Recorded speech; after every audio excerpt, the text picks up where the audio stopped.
김건희 특검이 오늘 윤석열 전 대통령을 피의자 신분으로 불러 조사하고 있습니다. 오전에는 명태균 씨 관련 의혹에 대한 조사가 진행되는데요.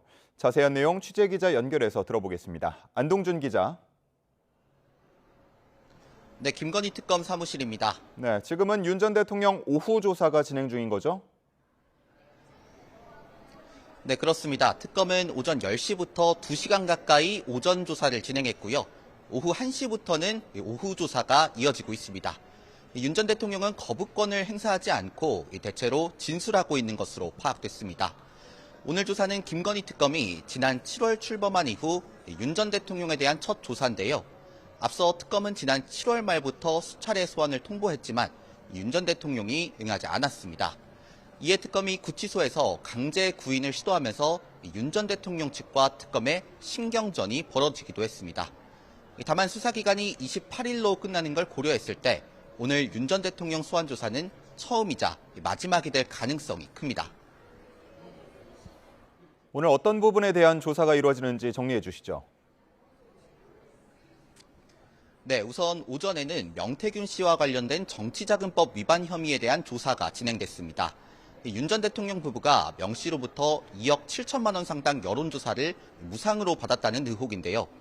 김건희 씨는 해당 의혹과 관련해 이미 정치자금법 위반 혐의로 기소돼 다음 달 선고를 앞두고 있습니다. 오후에는 인사청탁을 대가로 한 고가 금품 수수 의혹에 대해서 조사할 전망인데요. 김상민 전 부장검사로부터 받은 이우한 화백 그림과 서희건설 측에서 받은 반클리프 목걸이, 이배용 전 국가교육위원장에게 수수한 금 거북이가 대상입니다. 이 밖에도 윤 전 대통령이 대선 후보 당시 공개 토론회에서 김건희 씨와 관련된 허위 사실을 공표한 혐의도 오늘 조사 대상에 포함됩니다. 특검이 윤 전 대통령 부부에게 뇌물죄를 적용할지가 관건이죠?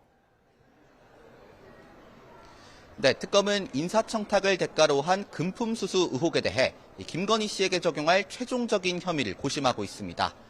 해당 의혹에 대해서는 알선수재와 이보다 형량이 높은 뇌물죄 적용이 가능한데 뇌물죄는 공무원에게만 적용되는 신분범죄라 김 씨에게 단독 적용이 불가능합니다. 하지만 특검이 윤 전 대통령을 뇌물죄 정범이라고 판단한다면 김 씨 역시 뇌물죄 공범으로 기소할 수 있습니다. 다만 이를 위해서는 윤 전 대통령이 청탁 사실을 인지하고 있었는지를 밝혀내야 합니다. 일단 윤 전 대통령 측 변호인들은 윤 전 대통령이 청탁이나 김건희 씨의 귀금속 수수 사실을 인지하지 못했다며 혐의를 부인했습니다.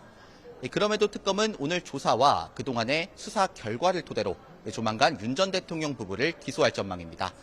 지금까지 김건희 특검 사무실에서 YTN 안동준입니다.